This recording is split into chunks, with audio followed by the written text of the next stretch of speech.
Thank you, Mr. Chairman. Thank you, Mr. Secretary and General Dempsey. There were, as you point out in your testimony, 2 attacks, one on the compound, one on the annex.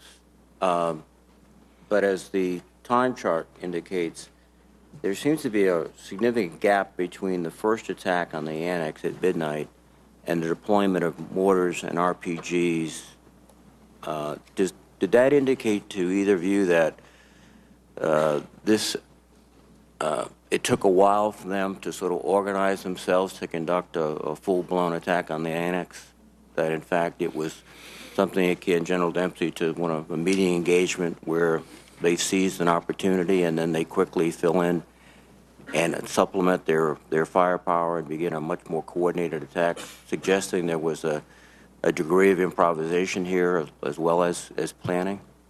Well, the second one, Senator, was clearly much more deliberate, much more planned, but probably was as well opportunistic because the people had moved from the temporary mission facility. And there was a considerable gap.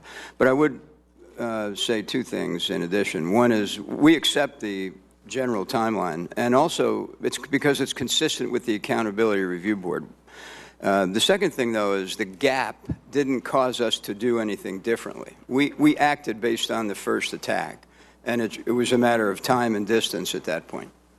But both the timing of the attack suggests, and it's very difficult to sort out, which a degree not only of planning but improvisation. Is that a fair judgment?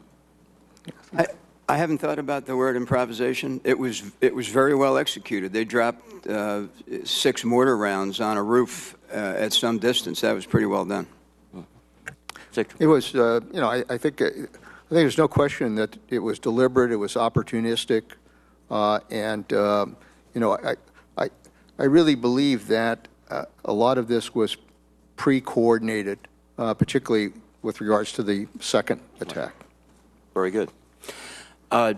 Going forward, Secretary Panetta, you have already indicated that you're going to augment embassy security personnel with additional Marine forces.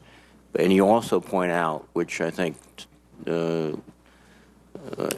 was not as entirely apparent before this attack, that the Marines' major mission was really not, was internal security and protection of classified documents. That's right. And now you're talking about an enhanced mission. Can you suggest some aspects of this enhanced mission? Yes, sir. Thanks. The Marine Security Guards actually have fundamentally 3 missions, principally the protection of classified materials. They have a secondary mission of helping to protect the personnel who occupy the embassy. And the third one is support for communications. What we're looking to do is, in select locations around the world with the support and collaboration of the State Department and with the Marine Corps, obviously, who have to build this, is to, let's call it, thicken certain locations. But to be clear, we will never be able to put a Marine security detachment into a country which is located in a hostile area. That the host nation has to guarantee at some level the protection of our facilities, or we should make a decision to thin it out or potentially close it.